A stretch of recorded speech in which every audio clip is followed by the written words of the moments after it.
Olá, gente. Hoje eu estou com o prazer enorme de ter a Jéssica Nathany aqui comigo. Tudo certinho com você, Jéssica? Olá, pessoal. Bom dia, boa tarde, boa noite para quem estiver ouvindo esse horário, né? Tudo certo. E obrigada pelo convite, Marcelo. Eu que agradeço, cara. Já são mais de 22 horas aí no Brasil, numa quarta-feira. Hoje é quarta-feira, né? Quarta-feira. De acordo. E você aqui, em vez de estar vendo uma série ou descansando, você está aqui conversando comigo. Então, eu agradeço muito pelo teu tempo aí. Eu que Ô, agradeço. Jéssica, conta pra gente o que você faz hoje, qual é o teu cargo, o que você anda fazendo por aí. Olha, hoje eu sou desenvolvedora de software, né? Ou programadora ou desenvolvedora, como as pessoas gostam de dizer. E trabalho com aplicações web, C Sharp, desde o tempo de faculdade. Bacana demais. E antes da gente falar sobre a tua carreira e tudo mais, vamos voltar no tempo, fazer aquela perguntinha que eu faço tradicionalmente nas entrevistas. Como é que tecnologia, como é que computação apareceram na tua vida? Olha, não vou falar que era sempre uma paixão, não, tá? Eu acho que despertou mais quando eu fiz um curso, porque eu gostava de desenhar. Se eu fosse seguir os meus instintos, assim, de idealização, eu acho que eu seguiria de artista plástico, essas coisas. Mas eu acho que quando eu fiz um curso de... Nem sei se existe essa escola ainda, CEDASP, né? Sabe aqueles cursos que você fazia na juventude que tinha planilhas eletrônicas, Word, Uhum. Excel, desenvolvimento de sites? E eu fiz esse curso, né, no CEDASP, então esses módulos, e aí me despertou a vontade de entrar para a área de tecnologia, né, porque tinha módulos de hardware, desenvolvimento de websites com Dreamweaver, né, então aí veio o gatilho. Bacana, bacana demais. Então, o curso despertou esse desejo de entrar nessa área, né? E como é que foi o ensino básico, como é que foi o ensino médio? E acho que você fez faculdade também, você teve alguma Sim, exposição à tecnologia no ensino básico, ensino médio também, ou só na faculdade? olha, no ensino básico não, porque eu fiz ensino básico, né, e o médio pela escola pública, né, então era poucos Uhum. recursos, a gente sabe que não tem tanto incentivo, e na época não tinha aulas de informática, até tinha na escola, só que os computadores não eram tão bons, estavam quebrados, então acho que só foi pro laboratório uma, duas vezes, então não tinha aquele incentivo, né. E aí, quando eu fiz, não lembro o ano, acho que 2008, eu tinha prestado o Enem para fazer Uhum. para prestar o Enem. Acho que eu não passei na primeira, mas depois eu tentei novamente, acho que 2009, 2010, aí eu prestei o Enem e depois o ProUni. E aí eu consegui uma 50% de bolsa na Faculdades Integradas Campos Sales. É uma faculdade conhecida, mas ela é aqui de São Paulo, né? Então, faculdade, escola particular. Não era o que eu queria na época, porque eu queria entrar na São Judas, né, para fazer ciência da computação. Então, a bolsa que Certo. eu consegui foi sistema de formação, e isso que me ajudou a engrenar na carreira. Legal, bacana demais, cara. E como é que foi a experiência da faculdade? Como é que foi estudar o sistema de informação que você estudou, né? Sim, foi legal, foi legal. A gente teve matérias assim, não é tão puxado como outras faculdades, né? Tudo. Só que eu lembro muito dos professores dar ideia pra gente que a gente estava se formando para ser gestores, né? Analistas de sistemas na época tinha, né? Então, e eu tava com aquela ansiedade, aquela vontade de querer escrever código, embora eu não sabia muito bem como funcionavam as coisas por baixo dos panos. E acho que foi até legal. A gente era muito focado em a parte de análise e desenvolvimento de sistemas, né, na questão de entender conceitos, requisitos, tinha matérias de estrutura de dados, bancos de dados, né. Então, foi até a questão de programar, de aprender lógica de programação no caderno, né. Legal. Fazendo prova no caderno, ou fazendo prova em folha de papel maço, Eu e tinha um professor escrevendo que ele era caderno. metódico, né? Então ele ensinava primeiro na questão do caderno, enquanto a gente não fizer no caderno, aí depois ia pro laboratório, né? Então, eu falei, por quê? Se eu esquecer uma vírgula do caderno, o que acontece? Não vai compilar se esquecer a Não vai. vírgula, ponto e vírgula no caderno. Mas eu entendo que ele queria entender ensinar o conceito, né, das coisas. Então, até aí, né? Então, Sim, faz sentido. Mas, e aí, como é que foi da faculdade? Você fez estágio ou você já foi direto da faculdade para o emprego? Como é que foi isso para você? certo. Meu primeiro trabalho registrado, porque antes de trabalhar como um registro, né? Trabalhei em Uhum. padaria, né? Na juventude. Então, uns Legal. 15, 16 anos trabalhando em padaria um bom tempo. E quando eu quando eu entrei na faculdade, ou melhor, antes de entrar na faculdade, eu consegui meu primeiro emprego como telemarketing. Então, trabalhei de telemarketing e prestava serviço aqui em São Paulo para antiga AS Eletropaulo, que hoje é a Enel, né? Que é a Companhia de Energia Elétrica. E aí, lá, estando trabalhando de telemarketing, eu prestei o Enem, né? E consegui a bolsa. E aí eu trabalhava meio período como operador de telemarketing e depois ia para a faculdade.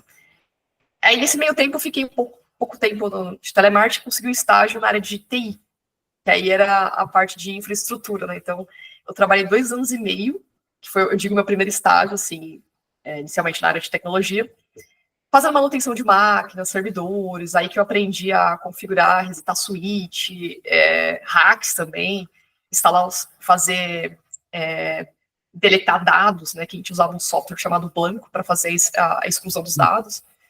Então, fiquei, assim, um tempo bem na área de infra, né, uns 2 anos e meio, e depois eu peguei o estágio quando eu estava no penúltimo ano da faculdade. Cara, bacana demais. E eu não sei se trabalhar em padaria teria sido um bom emprego para mim, porque eu acho que eu ia consumir o estoque todo. Eu comi bastante pão, né? Na padaria é tudo de bom, né? Padaria no Brasil é sensacional, tudo de bom, muita coisa boa. E Muito bom. doce, pão, acho que sim, seria um sou, emprego difícil para eu mim. só odiava cortar a mortadela depois de limpar a máquina, sabe? Eu acabava de limpar a máquina ali e chegava o cliente, eu quero 100 gramas de mortadela. Porra. Vai novamente limpar a máquina novamente. Vai novamente.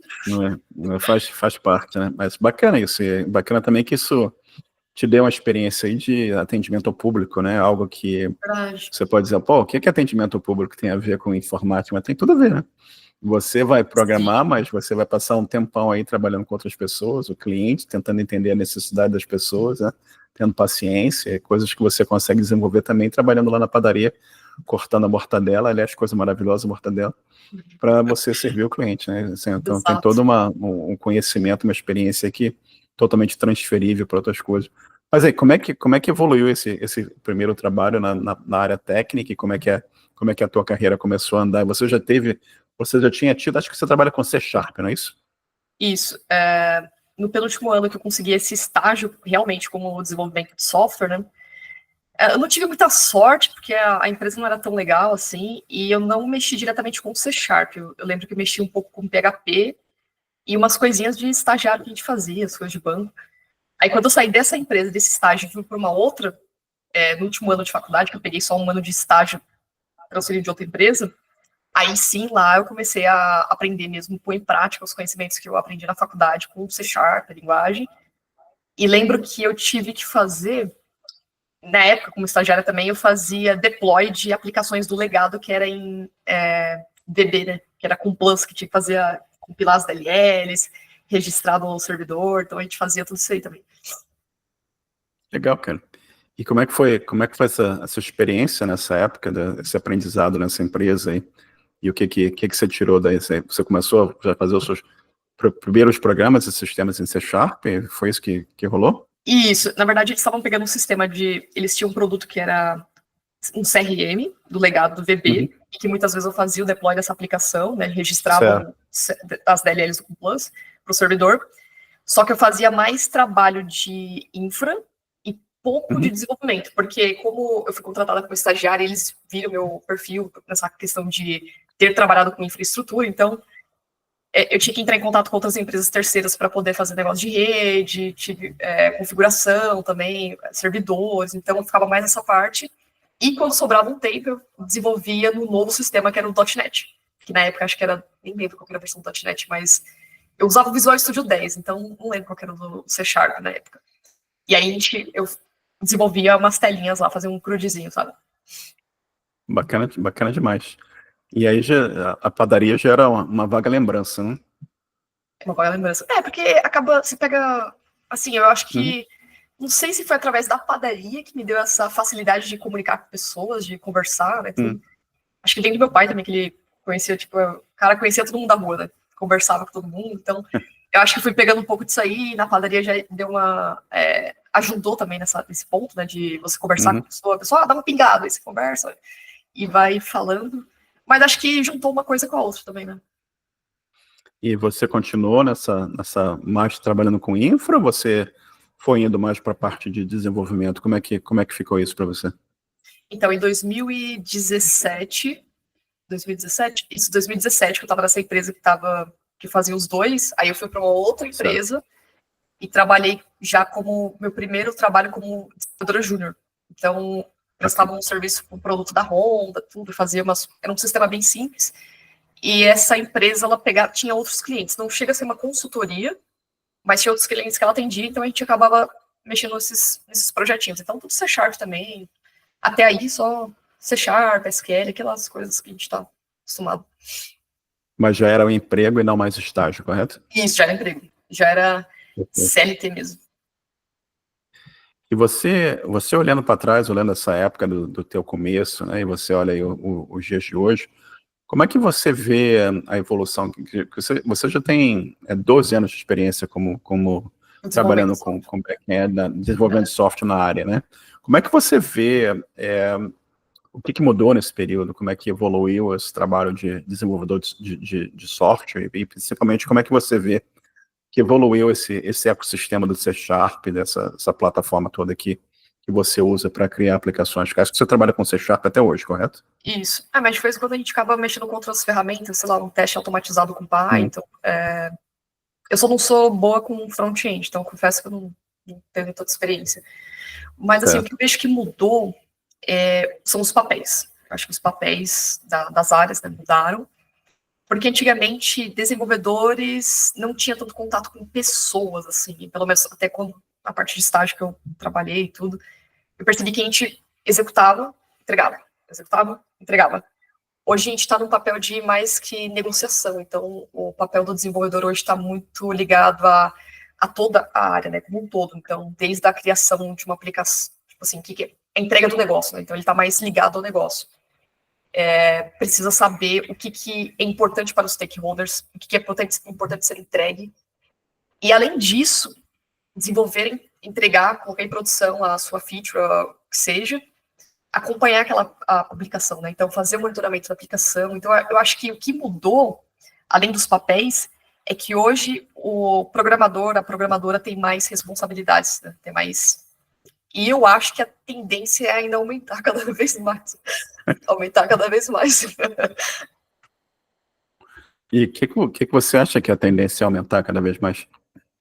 Eu não sei, acho que pode ser a questão das ferramentas de IA, né? Porque se a gente está usando as ferramentas para ajudar na automação, produtividade, então sobra outros papéis para a gente estar cuidando, talvez não tão técnicos, talvez mais ligado ao negócio também.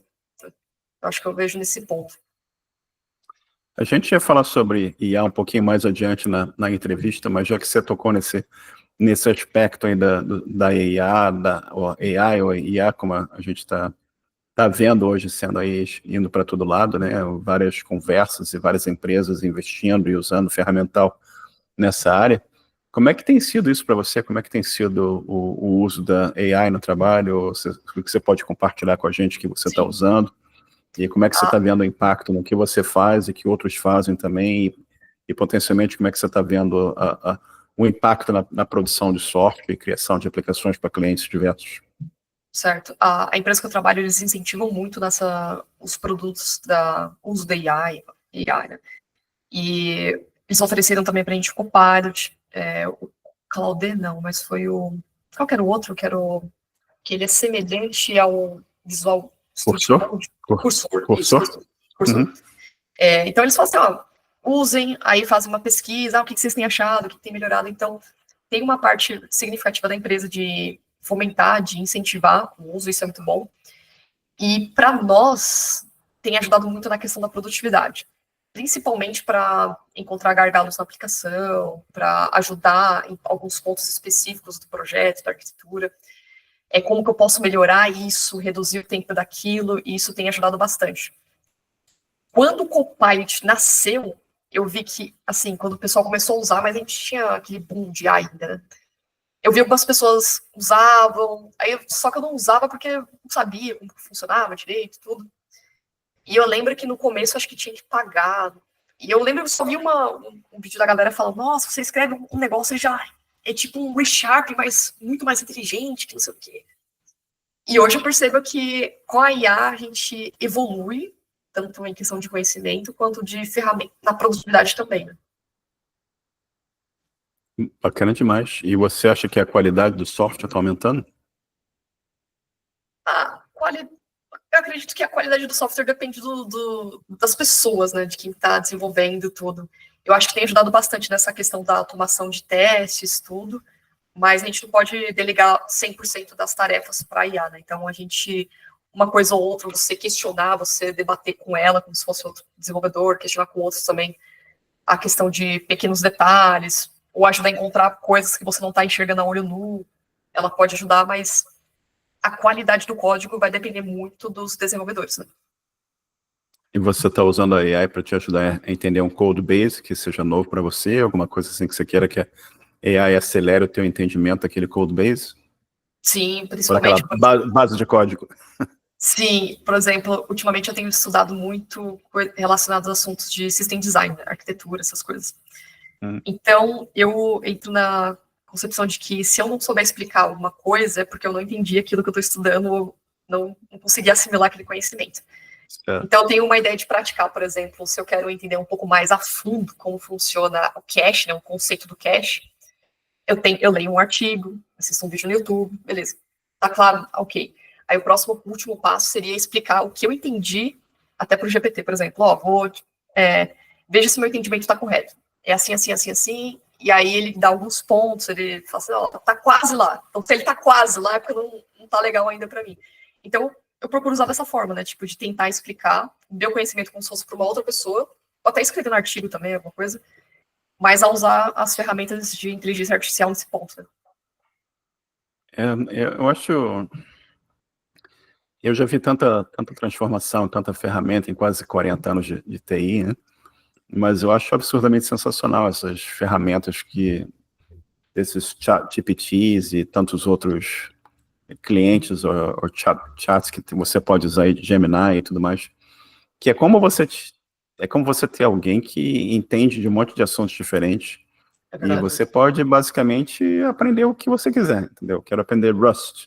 Você pode falar pro ChatGPT ou pro, sei lá, qual cliente que você quer usar, ou Claude, me monta aí um projeto, um plano de estudo, e ele te apresenta um plano de estudo para você tentar aprender aquela linguagem, ou aprender, que seja lá qual for a tecnologia, né? Eu quero aprender Kubernetes, me explica o que eu tenho que fazer, entendeu? E monta aquele plano de estudo para você atacar aquele problema. Isso é um absurdo, né? Isso é sensacional, E eu estava conversando com um entrevistado outro dia, que ele trabalha com pesquisa, ele falou para mim que ele tem usado muito para, sei lá, você tem que ler um artigo enorme, né?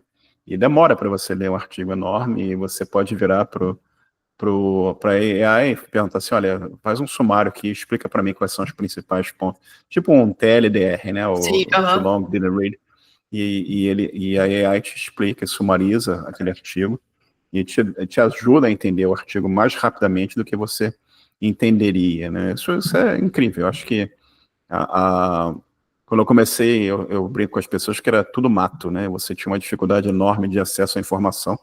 Você ter livros em inglês era uma fortuna, a revista era basicamente tudo em inglês, tinha uma ou duas, talvez, revistas em português, e hoje é um universo de informação, até cria uma certa dificuldade para quem está começando, mas acho que a AI está aí, exato, não só para reter, mas para a pessoa tentar entender qual o caminho que eu sigo, para que lado que eu vou. Eu vou aprender Python, eu vou aprender Java, eu vou aprender PHP, que caminho que eu vou, o que eu aprendo, quanto tempo que eu chego lá, como é que eu sei que eu posso me candidatar ao emprego? Várias perguntas que as pessoas têm, né?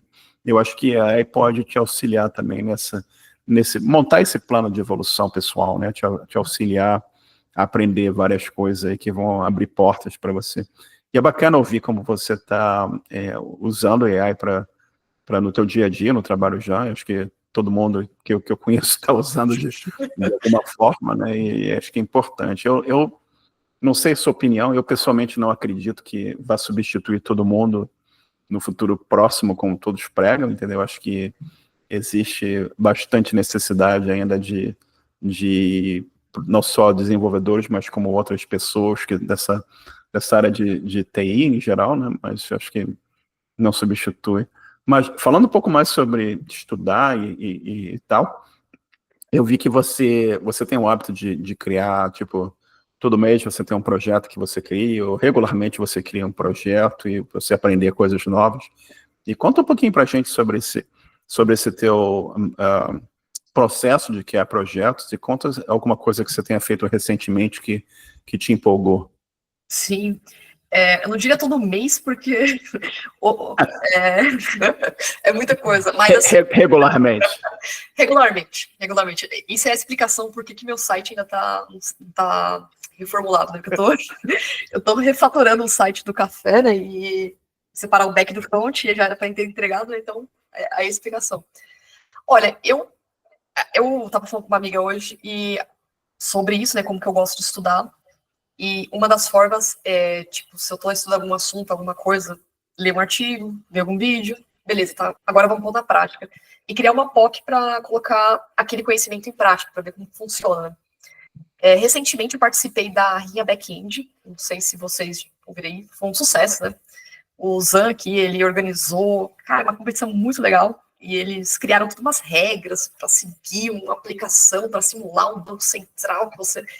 E isso é uma das formas que eu gosto de assimilar um conhecimento, praticar a programação, porque querendo ou não, você acaba saindo um pouco da sua zona de conforto e pega um problema, não é um problema tão simples, mas é um problema que pode ser um problema de qualquer empresa também, e acaba aplicando aquilo na prática, né? Então tem que desenvolver uma fila, trabalhar com circuit break, né? Coisa que talvez você esteja habituado, e isso é bem legal. Então, quando tem algumas coisas assim de competição, da rinha, se eu tô com tempo, faço, eu tento fazer.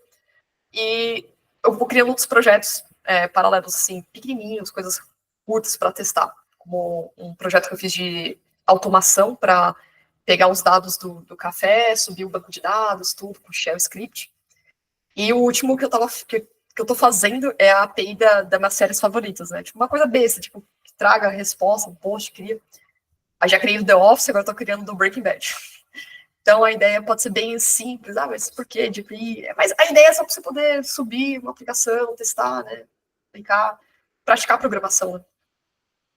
Sim, bacana demais, cara. Esses projetos todos são de total importância, né? Quanta coisa que você aprende, né? E uma coisa bacana dessa área também, Jéssica, as pessoas perguntam, pô, o que eu posso fazer?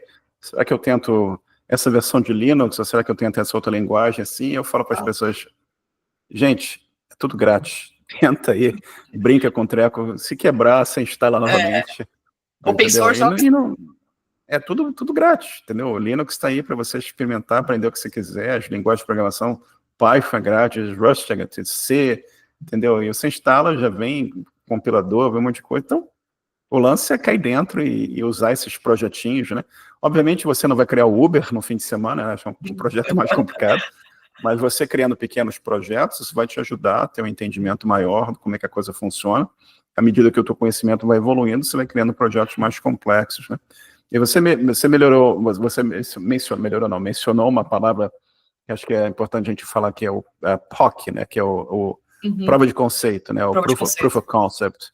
Né? Você não tem toda a coisa desenhada, mas você coloca lá o básico da coisa, olha, acho que isso funciona, satisfaz e faz sentido evoluir, e você evoluir aquele projeto adiante, né? E legal demais. Ô, Jéssica, você faz pouca coisa, né? Você trabalha, você faz podcast, você escreve livro, você participa de rinha, você tem pouca coisa, e 10 horas da noite você está conversando com um maluco do Canadá aqui sobre podcast, né? É pouca coisa que você está falando e fazendo. Mas conta pra gente sobre o teu livro, Carreira Dev, né? Hábitos para evoluir além do código. Não sei se só ler, né? Carreira Dev. Hábitos para evoluir. O Jabá. Mostra o livro de novo, mostra a capa para o pessoal memorizar. Esse aqui. Carreira Dev, bacana demais. Cubo Mágico, gosto de brincar com isso aqui também.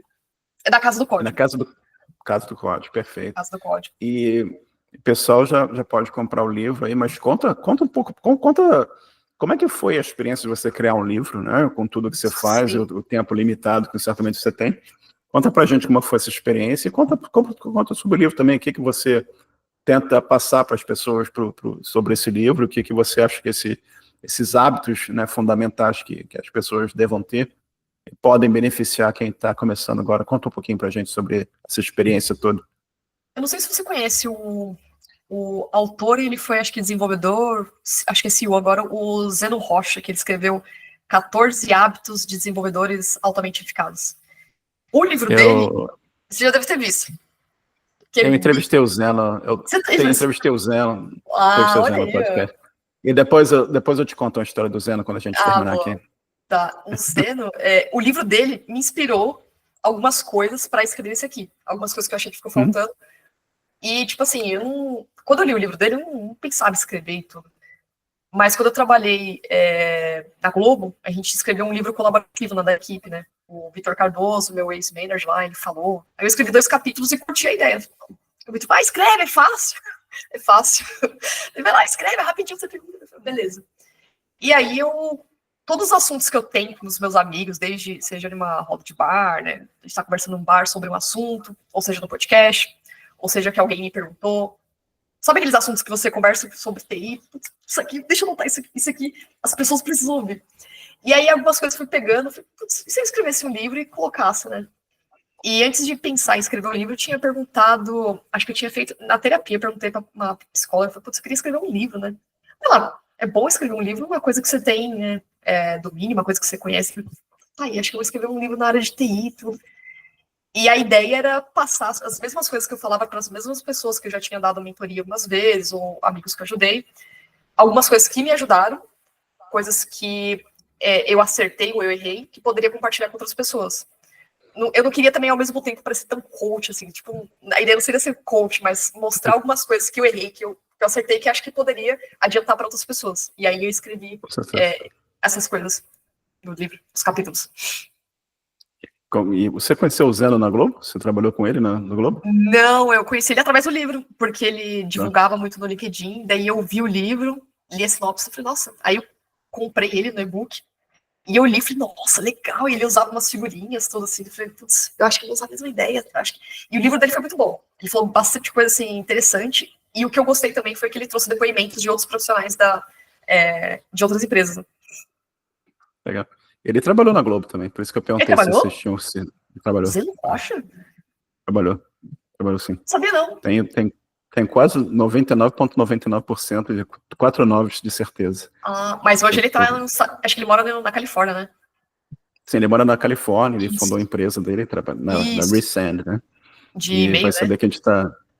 Isso, ele tá...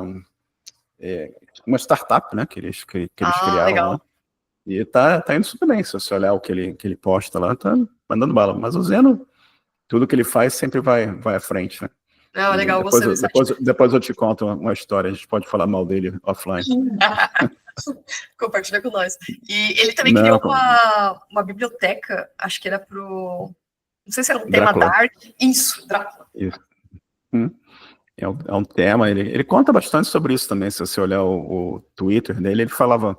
Faz tempo que ele tem falado mais sobre a Resend agora, que é o foco dele, né? Mas eu acho que esse projeto do Drácula foi um projeto bem bacana. O Zeno, você tem que ouvir a entrevista dele que eu entrevistei. Posso ouvir, né? Mas ele, por um tempo, acho que ele foi a pessoa como o maior contribuidor de projetos open source no GitHub, né? Ele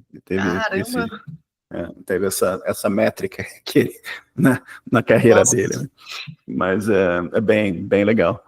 Mas, cara, quanto tempo levou para criar o livro? Como é que foi isso tudo? Lidar com editora, publicar o livro, ver o seu livro pela primeira vez? Como é que foi essa emoção, essa coisa toda?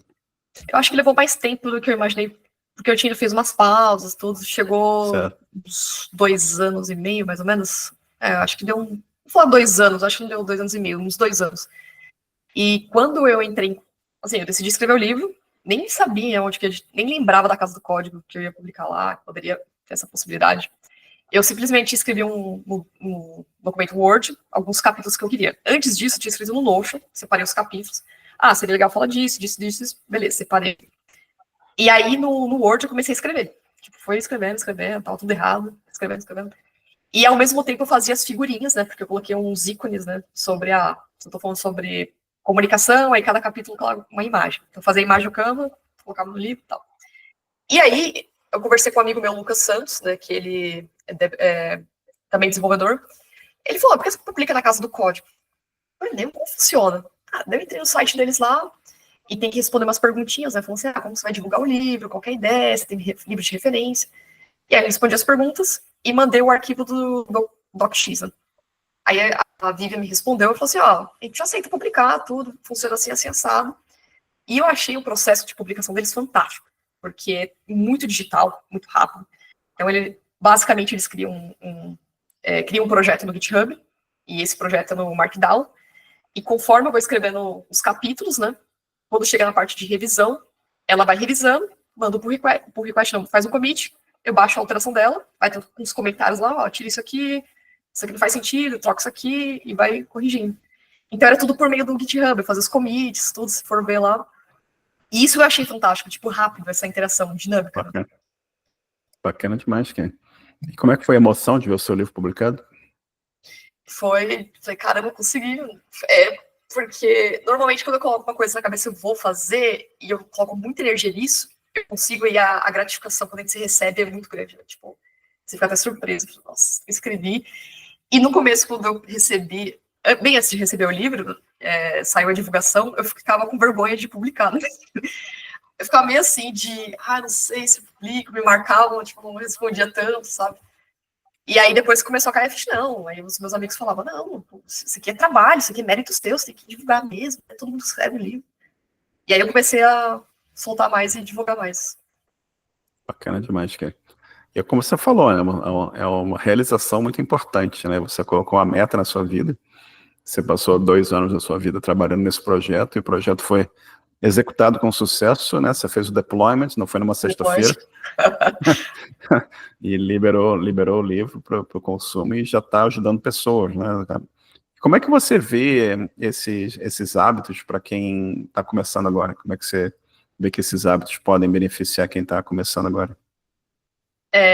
Eu falo de vários hábitos, desde a criação de projetos, contribuição com a comunidade técnica, que me ajudou muito quando no meu estágio, que eu conheci a plataforma Meetup, conheci as comunidades aí que eu queria fazer tudo, desde dessa parte até a parte de aprofundar na comunicação, que eu acho que hoje desenvolvedores não só codificam, mas precisa ter a habilidade de se comunicar bem, seja para processo seletivo, seja para convencer sobre alguma ideia do projeto, convencer o PO, alguma coisa, até hábitos também de parar um pouco, pensar, você não precisa ser produtivo 100% do seu tempo, tá tudo bem, né? Ninguém precisa ser produtivo. Se você também não quer estudar, não quer continuar se evoluindo, tá tudo bem também, então vai do propósito de cada um, mas que você tenha esse equilíbrio de vida, entre vida profissional e vida pessoal, fazer algum hobby, para você não ficar, entrar em algum burnout, né, porque da maioria das pessoas que eu conversei, também tem a questão do burnout, que eu até esqueci, acho que eu coloquei aqui também, e todo mundo passou por isso, e parece que todo mundo vai passar. Então, ter esse equilíbrio, sabe? Então, desde ajudas de como evitar certas armadilhas até manter o equilíbrio da vida profissional e pessoal. Total. E, cara, você está constantemente estudando, né? Você está constantemente fazendo algum projeto para você aprender alguma coisa. E você falou algo extremamente importante aqui, que são os meetups, né? E uma coisa que eu falo para as pessoas perguntam assim, pô, como é que eu vou conseguir meu primeiro trabalho? Como é que eu vou conseguir meu emprego? E eu falo para as pessoas 2 coisas que acho que você mencionou aqui. Uma é se envolver com open source, né, que vamos supor que você sabe um pouquinho de Python, você sabe um pouquinho de JavaScript, ou sei lá, C#, qualquer linguagem de programação. Procura se envolver eu recomendo para as pessoas, se envolve num projeto open source, tenta contribuir com documentação, o que seja, à medida que o seu conhecimento aumenta, você vai tendo uma contribuição maior, né? E outra coisa que eu falo, vai em Meetup, vai encontrar com as pessoas na sua cidade ou na cidade vizinha. Mas não existe um Meetup na minha cidade. Eu falo, cria um. Cria um evento e convida de repente vai 2 pessoas, de repente vai 4, de repente vai 10, entendeu? E eu lembro no comecinho lá na década de 1980, você não era nascida ainda, eu usava uma coisa chamada BBS, que é o precursor da internet, né? Você tinha um computador, você tinha um modem, e você discava para o computador de alguém, e você se conectava com outras pessoas assim. E a gente tinha uma comunidade. Não chegava a ser um rádio amador, mas era um precursor, basicamente, da internet. E a gente tinha um evento mensal, no final da Praia do Leme, lá no Rio de Janeiro, se você conhece o Rio de Janeiro, à noite, a gente ia para a Praia do Leme, tinha 10 pessoas, às vezes tinha 20, às vezes tinha 30, e eu tenho amigos de quase 40 anos desde aquela época, daqueles encontros, entendeu? E eu me lembro do dia, na década de 90, quando a internet explodiu no Brasil, eu fui em um evento, que já foi num clube lá que tinha no Rio de Janeiro, e tinha 200, 300 pessoas, a coisa já tinha crescido assim Caramba! absurdamente. E É o poder da comunidade. Exatamente, entendeu? Conta um pouquinho pra gente, como é que a comunidade, participar de meetups já te ajudaram, que eu tenho certeza que você já teve várias boas experiências aí, que essa participação, tanto em open source como em eventos de meetup, te trouxeram coisas positivas. Estou correto ou estou errado? Sim, sim. Quando eu comecei a participar em 2007 não, 2017, 2016, eu acho que foi mais pela questão tipo do trabalho. Eu senti um pouquinho de pressão de ter que evoluir, mesmo sendo estagiária. Então acho que a comunidade foi meio que me abraçou, sabe? Porque eu cheguei em conhecer pessoas do mesmo nível que eu na comunidade, que tinham os mesmos problemas, então, né, todo mundo tinha. E quando eu frequentava os meetups, a sensação de que eu dava aquela autoconfiança, sabe? Então, mesmo para quem não é estagiário na época. E aí eu comecei pelo Meetup, aplicativo, e aí tinha os grupos como Netcoders, na época tinha o PyLadies, Nerdzão. Aí começou a entrar o NodeBR, programaria, e eu começava a frequentar esses eventos, conhecia a galera, conheci muita gente através da comunidade, né? E já participei de Corujão, né? Que o pessoal virava a noite fazendo uma aplicação. Olha a ideia, a gente tem Corujão e participar de um meetup, né? Virar de sexta para sábado, para aprender alguma coisa. E isso ia pela resenha também, ia pela network. Mas foi muito bom, foi muito interessante. Já participei de Hackathon, ajudou bastante também. Hackathon da IBM. Foram 48 horas codificando, passando a noite, assim, então, uma loucura, né? E a comunidade, o poder, cara, é muito bom. As pessoas se ajudam, sabe? Eu acho que a área de tecnologia é uma área que as pessoas se ajudam.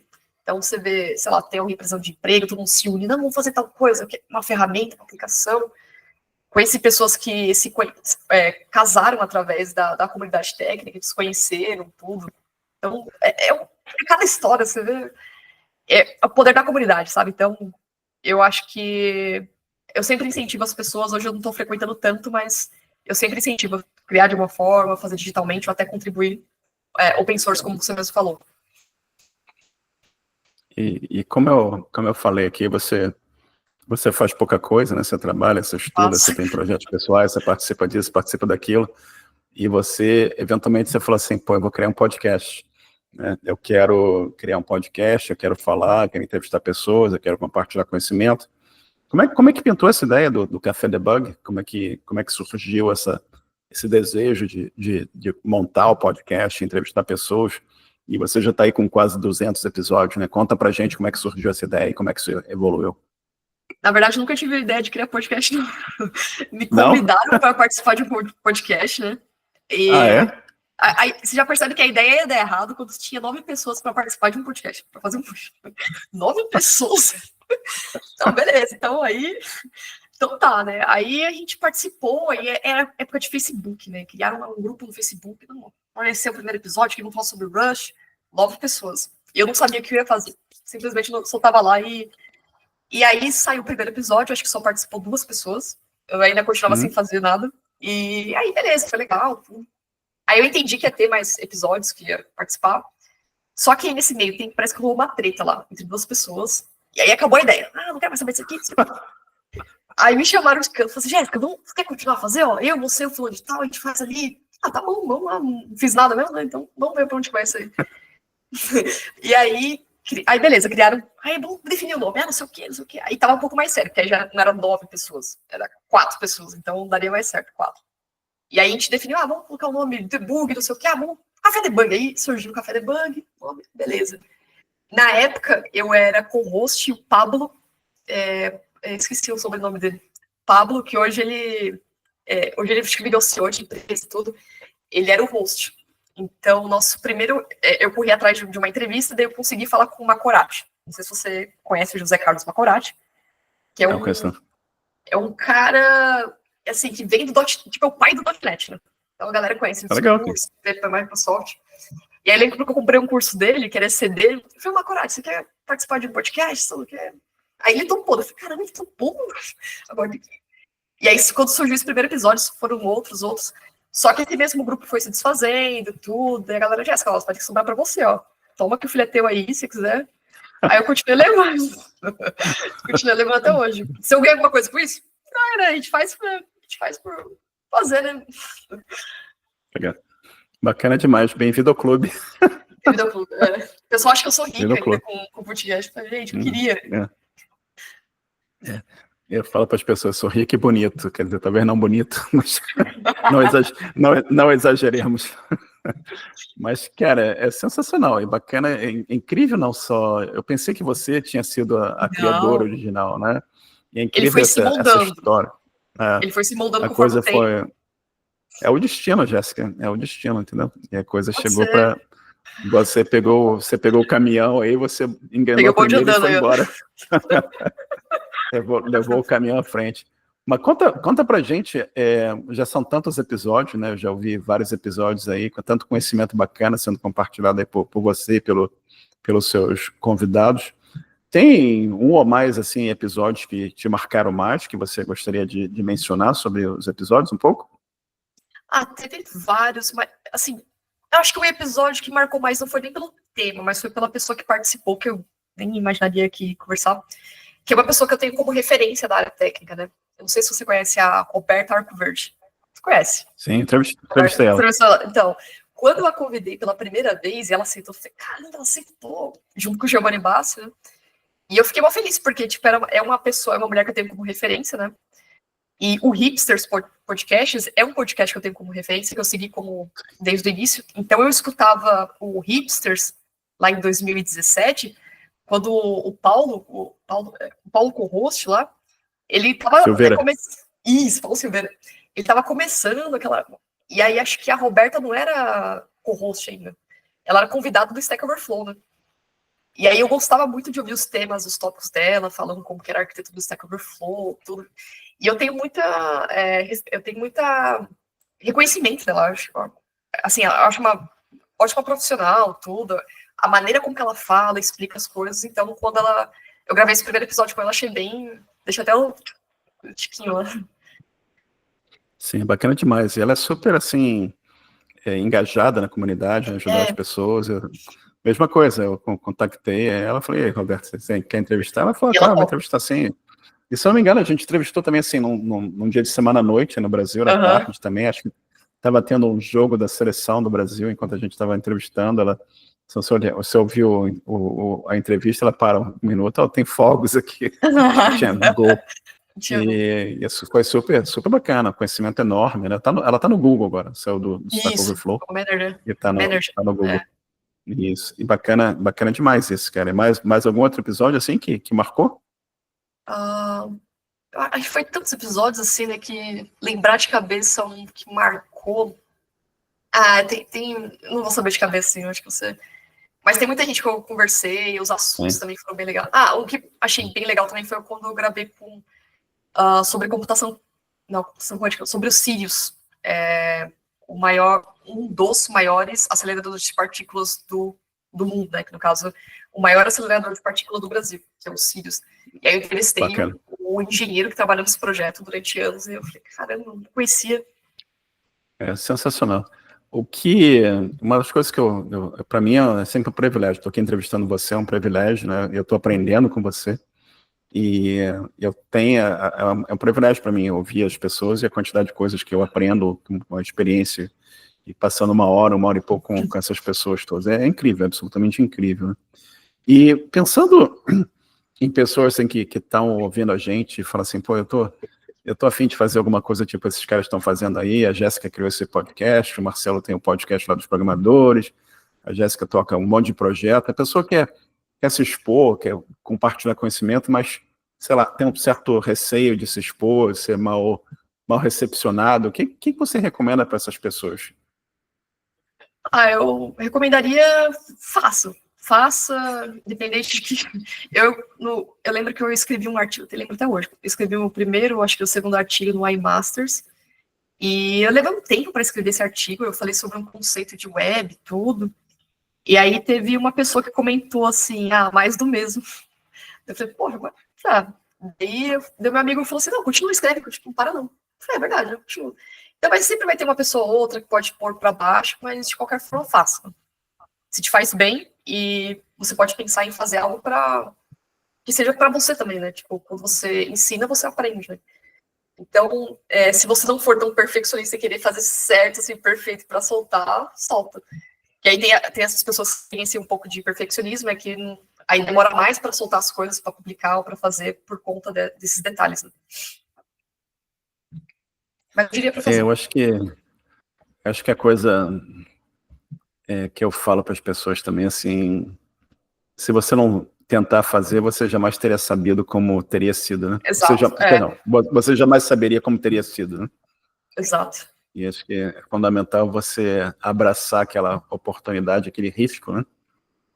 Porque o não você já tem, né? Se você não tentar, você não saberá se teria dado certo ou não, né? E novamente, né? Se eu não tivesse criado o podcast que eu criei, se você não tivesse criado o seu podcast, a gente não teria se conhecido, a gente não estaria tendo esse papo aqui ótimo que a gente está tendo aqui, entendeu? Pensando no universo conectando a gente, né? Que eu não me lembro, quem viu quem contactou quem, mas eu lembro que... A Letícia, não foi? Isso, foi a Letícia que conectou a gente, isso. E, aliás, eu já publiquei, não publiquei a entrevista da Letícia ainda. E ela conectou a gente, aí acho que eu fui lá, entrei no teu canal no Discord, a gente começou a conversar, e estamos aqui, né? Então, quer dizer, você criou seu podcast, eu criei meu podcast, e a Letícia eu entrevistei, a Letícia conectou a gente de uma certa forma, e eu tive a atitude de entrar lá no teu Discord, a gente começou a conversar, e eu falei, vamos conversar, vamos fazer uma entrevista aqui, estamos aqui. Você poderia ter dito não, né? O não eu já tinha, e eu falei assim, vou tentar, vamos ver se está certo, né? Estamos aqui papeando e trocando essa entrevista aqui fantástica na frente, né? E, cara, a gente falou sobre AI, a gente falou sobre C#, você mencionou uma tecnologia que eu cheguei a usar também, que eu usei a primeira versão aliás, eu usei a primeira versão de um monte de coisa. Visual Basic, né? A primeira versão do Visual Basic, eu usei também. Mas todo mundo hoje fala de AI e tal, mas como é que você está vendo se você tirar a AI, se amanhã, vamos dizer que aparece alguma coisa, AI morre amanhã, tá? E como é que você vê outras principais tendências em software, arquitetura em geral de software, e coisas que as pessoas estão pensando e tentando fazer evoluir além de AI, né? Ninguém está falando mais de nada que não seja AI, mas tem um monte de outras ideias e conceitos à frente. Tem alguma coisa dessa área que você esteja participando e vendo que você acha que seria interessante compartilhar com a nossa audiência aqui? Tipo, algum produto ou serviço que não dependa 100% da IA? Qualquer coisa relacionada à melhoria de software, né? Criar um software melhor. Eu não sei, eu não creio que tudo será AI related, né? Que eu acho que tá uma certa coisa do tipo assim, tudo é AI, né? AI é um acelerador, é uma ferramenta para ajudar a gente, mas a AI hoje ela é treinada em cima de dados de coisas que a gente já fez no passado, né? E até a AI começar a fazer coisas por si só e se treinar, ainda vai precisar da gente. Mas eu acho que ainda demora esse momento da AI começar a se treinar. Talvez eu esteja errado, sei lá, daqui a pouquinho a AI vai começar a gerar dados, treinar, e aí é um adeus para todos nós. Pode chegar a esse ponto. Gente... Mas acho que, não sei, né? Eu já entrevistei, conversei com bastante pessoas, assim, CEOs também, sobre mercado. Sim, há um grande investimento na área de inteligência artificial, né, durante esses anos, assim. Mas eu acho que não chega ao ponto de substituir. Eu acho que a tendência vai se manter. Acho que também não morre também a IA. Eu acho que é o ponto de usar para automações, questões de melhorias no produto. Um ruim é quando o pessoal usa IA em tudo também, né? Sei lá, eu, quando abro o PDF aqui, negócio de IA. PDF? Pra que uma IA no PDF? Mas eu vejo que vai continuar crescendo essa questão de usar em automações, a arquitetura, tudo melhorar, encontrar gargalos na aplicação. A gente vê o MongoDB usando o Ajax, né, para poder encontrar dados, inconsistência de dados, índices nos documentos. Então, eu acho que a tendência é continuar usando. E eu não vejo outra. Eu acho que vai se estabilizar, né? Tipo, vai manter. O problema é essa guerra de IAs, né? Porque cada espirro que eu dou é uma IA nova que tá surgindo. E as Big Techs estão investindo, né, muita grana nisso também. Essa guerra de AI, essa competição é uma coisa boa, é a nosso favor, né? Porque tá todo mundo tentando, todo mundo investindo, né? E todo mundo criando coisas, todo mundo tentando melhorar a precificação dos serviços, né? Que muitas dessas coisas são muito caras, né? E você tem, se você começar a usar agents e tudo mais, você vai ver que os agents, eles entram em loop, né? Você manda resolver algum problema, ele não consegue, aí e aquilo vai consumindo os seus créditos, né? Daqui a pouco a sua conta está aqui em cima. Então tem todo um processo de... Essa competição é uma coisa salutar, né? Uma coisa boa, né? E outros produtos vão surgindo. Mas uma coisa que eu vejo da AI também é que ela está gerando já um novo mercado de uma certa forma, né? Coisas como MCP servers, coisas como agents, coisas que ninguém pensava nisso há algum tempo, que já tem várias aplicações e vários produtos sendo criados usando essas tecnologias, né? E aí também a gente está falando muito sobre a programação, desenvolvimento, mas a AI está sendo usada para AlphaFold, né? Para pesquisa em cima de proteínas e outras coisas do gênero, que vão acelerar vários ramos da ciência também, né? E vão resolver problemas que não são problemas que eram solucionados de forma fácil, né? Ou em tempo finito, né? E quem sabe você começa aí dar ferramental para nós para conseguir resolver problemas ainda mais complexos do que a gente resolve com a tecnologia que está à nossa disposição hoje em dia. Sei lá, eu tô otimista. Eu acho que estou mais otimista do que preocupado com a evolução das coisas. E vamos ver o que vai acontecer aí. E você falou um ponto da ciência que eu lembrei que a Google, não sei se você já ouviu falar, a Google lançou Dolphin AI, esqueci o nome da ferramenta. É uma pesquisa que eles estão fazendo usando a inteligência artificial para conseguir traduzir a linguagem dos golfinhos. Cara, eu achei isso sensacional. E eu até achei no LinkedIn o desenvolvedor que trabalha na pesquisa e outra pesquisadora também, que é o Ayrton Lopes, que me indicou. Eu falei, caramba, usando uma ferramenta que eles estão criando para poder traduzir a linguagem dos golfinhos para a linguagem humana. É incrível, né, cara? Incrível. Pode até resolver vários problemas, né? Acho que as pessoas estão usando a tecnologia, né, machine learning e tudo mais, para resolver problemas mais complexos. Eu não sei se você teve a oportunidade de ver a Apple ontem, ela lançou uma linha de produtos novos, né, os iPhones novos, lançou uns AirPods novos, e eles fizeram eu estava assistindo o que eles lançaram, eles mencionaram com esses AirPods Pro, se você está viajando para um lugar que as pessoas, sei lá, a pessoa fala russo, você não fala russo, e o AirPod ele vai fazer uma tradução instantânea para você usando o machine learning, ou usando o AI que eles usam, né? E se a outra pessoa tiver o AirPod também, vocês vão poder conversar, cada um falando o seu idioma, e vai ter aquela tradução instantânea. Simultânea, então, coisa de... exato, aquela coisa de ficção científica, né? Que é bem bacana. Obviamente, AirPod Pro não é exatamente muito barato, mas eu acho, para mim, é um conceito... Com o GPT e Gemini você consegue, né? Exato, é a mesma coisa. Exato, você coloca... Exato. E eu acho bem legal você ver essas experiências melhorando a vida das pessoas, né? E vamos ver o que mais que vai surgindo e vai pintando nessa época aí, né? E vamos ver o que rola. Diga. Não, eu ia dizer que mesmo com essa evolução toda, eu acho que é importante pensar também no quesito de alfabetização digital, né? Porque isso acho que até o Val Harari, do livro dele, 21 lições do século XXI, fala que com o crescimento de algoritmos, tudo tem uma parte da população que pode ser esquecida, né? Se ela não se atualizar, não se entrar junto no meio digital. Né? Você ainda tem uma parte da população que já foi esquecida, né? Você Já foi. olhar, já foi esquecida, né?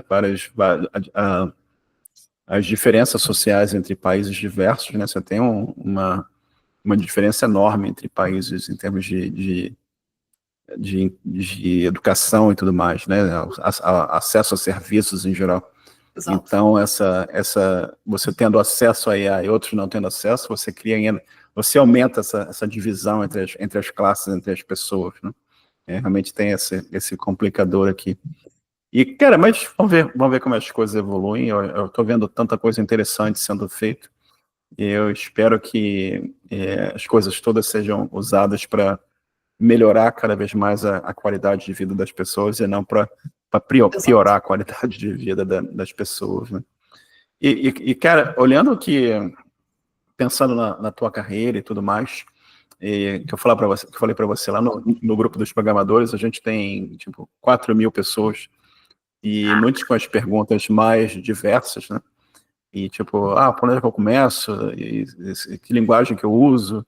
E como é que é o curso perfeito que vai me ensinar tudo que eu preciso saber em uma semana para poder ganhar uma grana? E eu digo para as pessoas, olha, você tem que escolher um caminho, estudar, se preparar e seguir esse caminho. E não existe o caminho perfeito, né? Não existe o caminho único para todo mundo. Mas o que você recomendaria para as pessoas que estão interessadas em entrar em tecnologia, entrar em programação? São as pessoas que, sei lá, estão trabalhando na padaria hoje e estão pensando assim, pô, ela trabalhou na padaria e hoje ela está aqui falando sobre AI, esse monte de coisa bacana. O que você recomenda que essas pessoas pensem ou tentem na vida delas para, quem sabe, ter uma carreira semelhante a que você conseguiu ter aí? Eu diria, né, para procurar estudar sobre a área, né? Hum, Só que eu sei que tem caminhos mais curtos, caminhos mais longos, né? Mas se a gente for pensar com essa questão toda de ferramenta, de inteligência artificial, tudo, o curso de graduação hoje está contando bastante, né? Então, eu aconselharia a pessoa fazer pelo menos um tecnólogo para poder pelo menos garantir um estágio na área, né? Que vai ajudar bastante, né? Pode ser que ela consiga por outros meios também, e eu diria para focar em uma coisa só, porque às vezes você está começando, você quer fazer tudo. Então, se você gosta de data science, foca só em coisas que está relacionada a data science. Não faz sentido você pegar alguma coisa de mobile para estudar e fazer, que só vai desviar seu foco.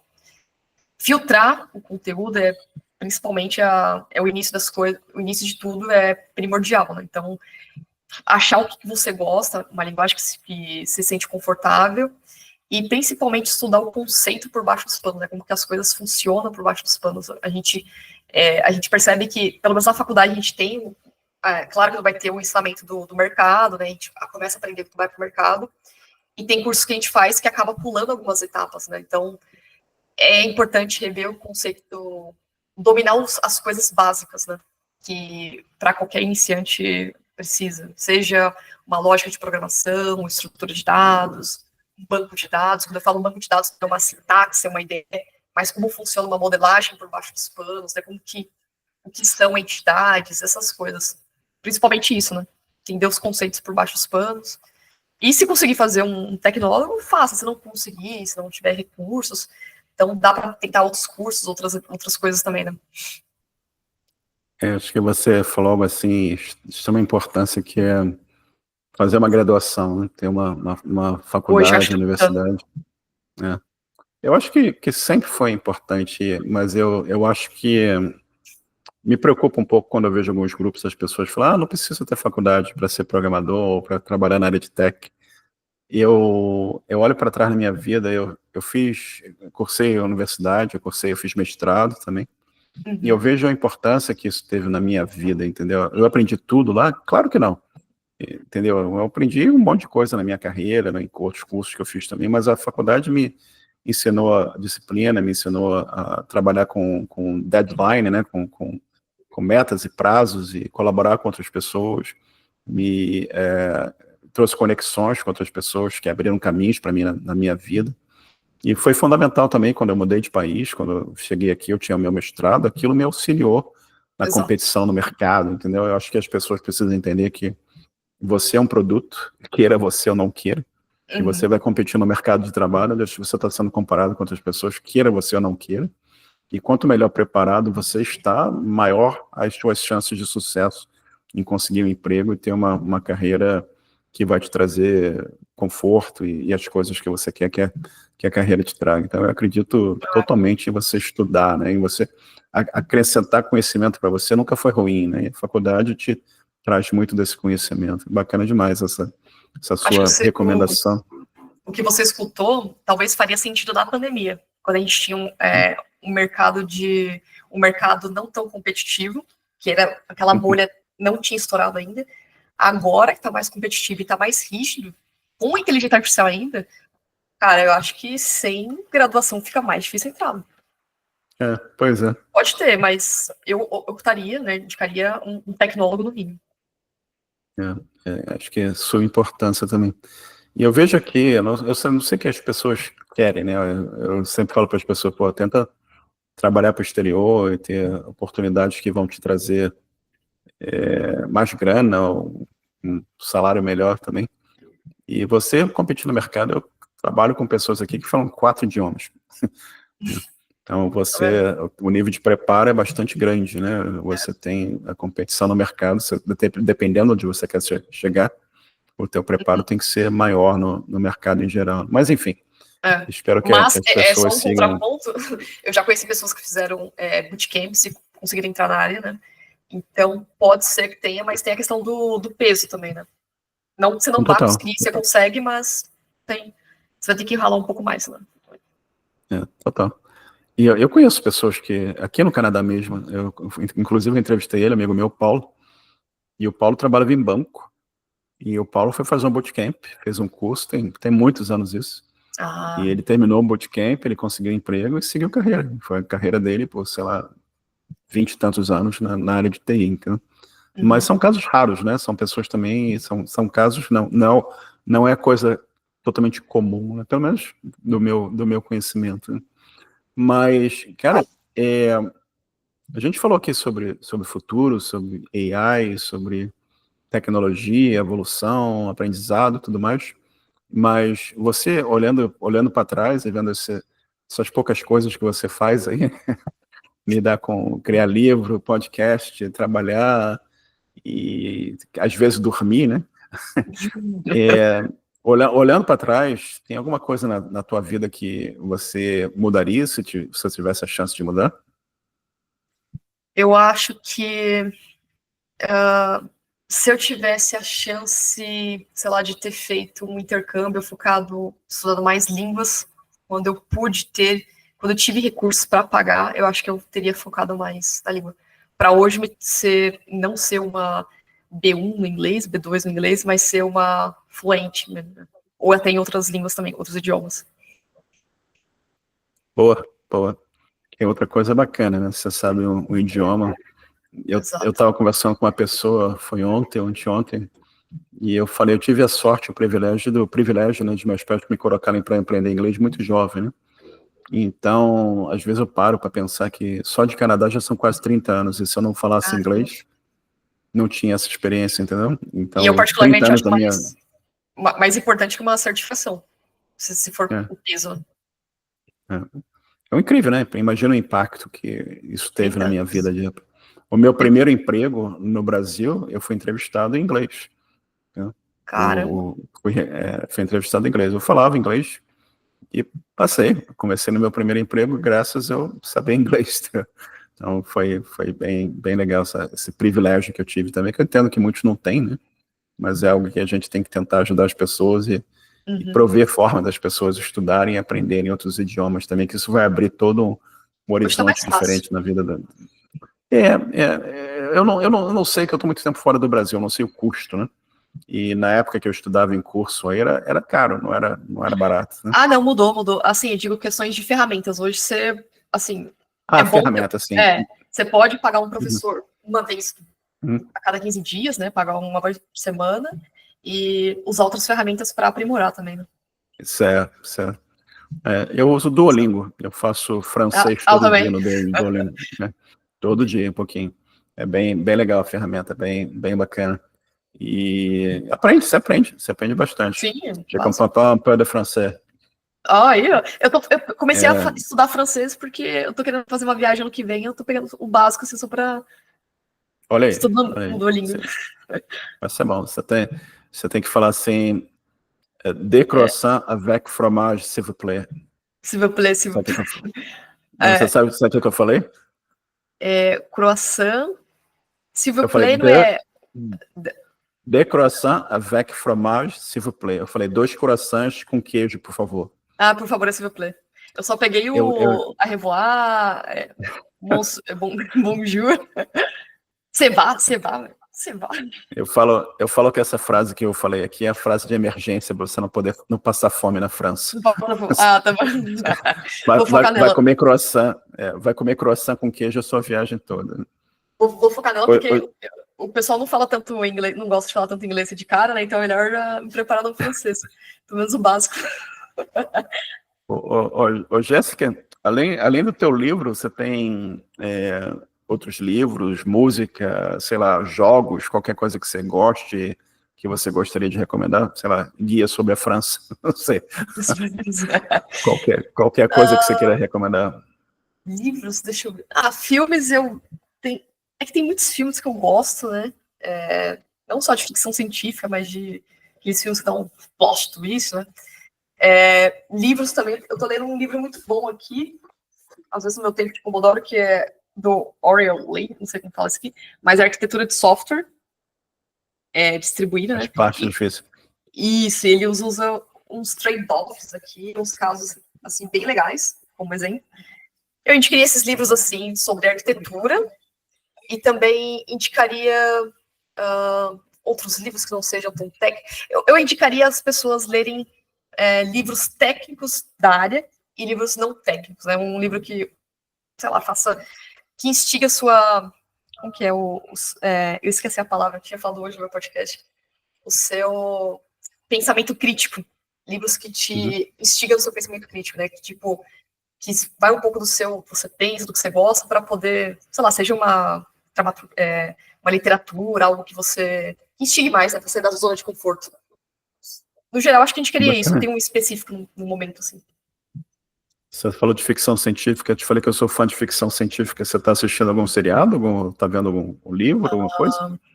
Ficção, não tô assistindo. Eu não curto muito série, eu assisto mais filmes. Então, de vez em quando, eu vou pegar uns filmes antigos para ler. E aí, a questão do inglês que você falou, da inteligência artificial, eu costumo treinar a minha conversação com o GPT, né? E aí, teve um dia que eu tive que explicar para ele sobre o filme A Origem. A Origem não é a Origem, é o Interestelar. E como que eu vou explicar para ele as palavras sobre entrar no buraco negro e ficar... E aí eu lembrei muito desse filme, eu gostei pra caramba e tentei explicar isso para ele, né? Então, ele entendeu o conceito, mas foi um dos filmes que eu achei muito, muito top. Esse, A Origem, do Christopher Nolan, né? Você costuma ler ficção científica? Ler não tanto, mas eu gosto mais de assistir. Não tive tanta referência. Eu sei que tem uns livros do Asimov, Mochila da Galáxia, eu não li, mas eu sei qual que é. Odisseia do Espaço, parece que vai sair um novo, né? Eu quero assistir. Não sabia, não. Vai ser novo? Parece que vai sair novo com o não sei se é com o Christopher Nolan ou com o Steven Spielberg. Eu não sei se é um dos dois. Mas parece que tá para sair um novo, né? Um remake, não sei. Gosto de filmes assim, é bem legal, né? O último foi em 2010, né? Quer dizer, foi muito. Foi antes de 2010, mas o tema era 2010, né? Vai ser interessante, não sabia que vai sair, não. Eu assisto muita série. Eu tô assistindo umas séries da Apple, da Foundation, que eu sempre falo, que é sensacional, baseado no livro do Isaac Asimov. Esse cara que tava lendo. Isaac Asimov é fantástico, essa trilogia do Foundation é sensacional. Sei que você falou que você não gosta de série, mas se você quiser tentar, recomendo fortemente. Tem muita coisa boa, muita coisa boa. Já assistiu Her? Jéssica, eu assisti com o Joaquin Phoenix, né?